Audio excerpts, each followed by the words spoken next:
Hey lovelies, it's Lisa here with another hashtag 78 days, and today is day 29 and it is the Six of Pentacles. The deck I'm using is the truly splendiferous Hoi Polloi Tarot. Kelly at the Truth and Story cracks me up. What were you, during live chat she was calling this the Holy Poly, I think, the Holy Poly Tarot. Hoi Polloi is just Greek for the people, and I think that Rice Games, which came out with this deck in 1972 and then again in 1973, and it was probably issued through the 80s, early 80s. You know, they were selling it as a game, right? And I think that there was a kind of sense of this being, you know, really a populist kind of tarot. It is deeply, deeply indebted to Rider-Waite Imagery. It's a clone deck. It sort of scales back.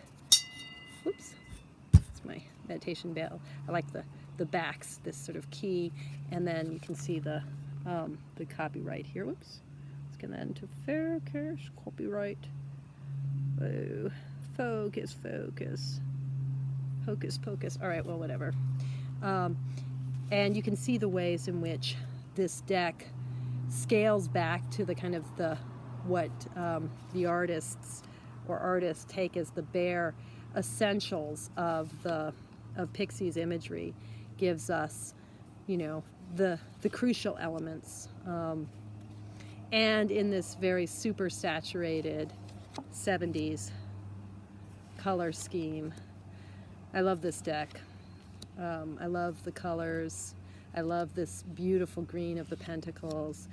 I love the vibrancy. I love the shape. I love the feel of the cardstock.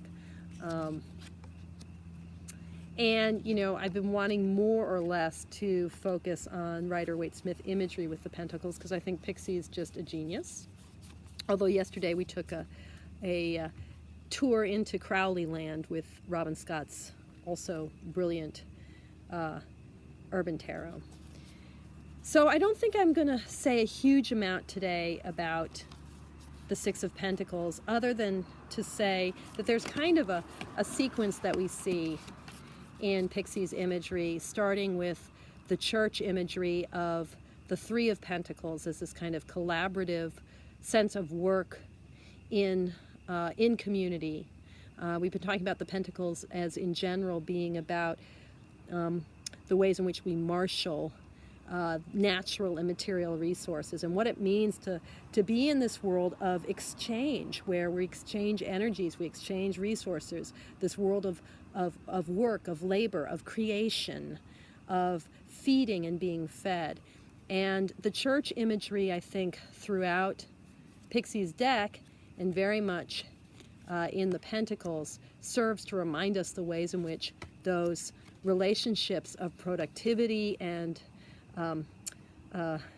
loss and gain and nourishment and abundance and lack of nourishment, poverty, the ways in which those relationships are really structured by human institutions. So the suit as a whole kind of points us toward how we can live in community to best marshal our resources.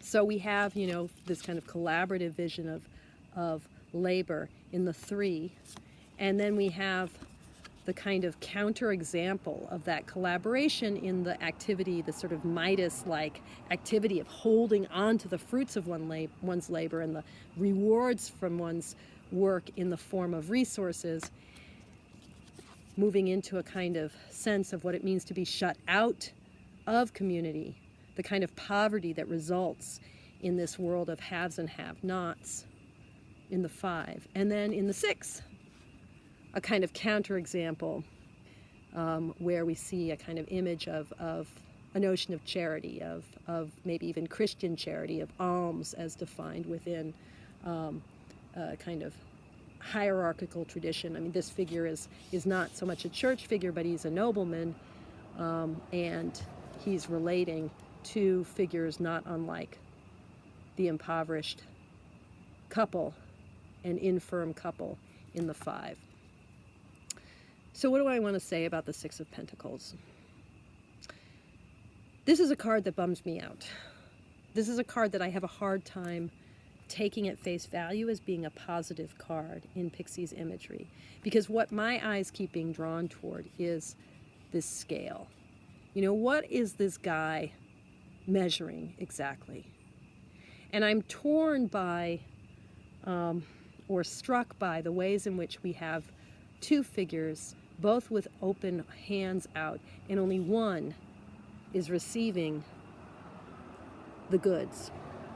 So it's really hard for me to look at Pixie's imagery and not think that what's being measured here is the relative merits of this beggar versus this beggar, and that there's a sense that we have resources to give to the one, but maybe not to the other. He's still empty-handed. So in a mandala, the mandala of the tarot, where we've seen this notion of balance, of this and that in the majors, in cards like the Wheel of Fortune, cards like Justice, cards even like Temperance, where we're thinking about how do we balance opposites, cards like the Chariot, you know, also that sort of balancing act between the two sphinxes, or the two horses, the good horse, the bad horse. To me, this is a card that talks about a kind of measured activity of sharing, of compassion, of charity, and I don't trust it. I find myself not believing in this image of giving, because it seems to me that true giving has no measure. So I read this image from Pixie's deck as being not about true abundance or true charity, not about love, but about a kind of measured, calculating response to the needs of others. And I find myself nowadays, you know, where my email, you know, and my you know, social media feeds, whatever, are constantly filled with requests to offer my resources to this cause or that cause, whether in the form of money or petition signing or call your congressman or this or that. You know, we live in a world where we're being invited to give, and yet, like, at the same time, our world is so much about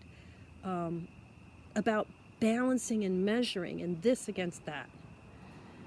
I think one of the messages for me of the tarot is this invitation to envision what true giving, true generosity, true abundance and sharing of resources, what that might really look like. What would it mean to really give freely? Which might also enable a sense of really receiving freely.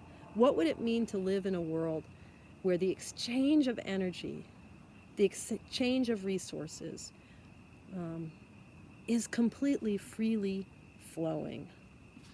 I don't think it's going to look like this. I don't think it's going to look like hierarchy and lower down. I don't think it's going to look like measurement. I don't think it's going to look like this versus that. And just going to the imagery of the number 6 and the ways in which, you know, if we think about numerologically 6 as being a kind of stability, a sense of the 3, balancing the 3, a sense of growth that balances itself out and finds stability in growth. I'm struck by the ways in which the kind of classic depiction of where the pentacles lie on this card turns that symmetry into asymmetry. 2, 1, 3. We don't have a sense of balance, even though this card seems to be saying, oh, we can balance off loss and gain, good and evil, have and have not. It's a card that shows us the ways in which a kind of gesture toward generosity nonetheless keeps inequality and lack of balance, hierarchy still in place. So, yeah. So how do we give freely? I mean, that's what I'm asking myself. What does it mean to really be generous? To really be generous, to live a life of generosity? I don't know. As I stand out here in the beautiful evening in Oregon, the air doesn't seem so smoky. My in-laws in Florida are all doing well. I'm nonetheless struck by the ways in which my good fortune is not felt by many, many, many, many people. Florida is doing okay. The Caribbean, not so much. and not all of Florida. Yeah. Yeah. How do we find real balance? I don't know. Eager for your thoughts. And as always, grateful that you're watching and you're here and you're part of this community. And I thank you all very much for your practice. Take care.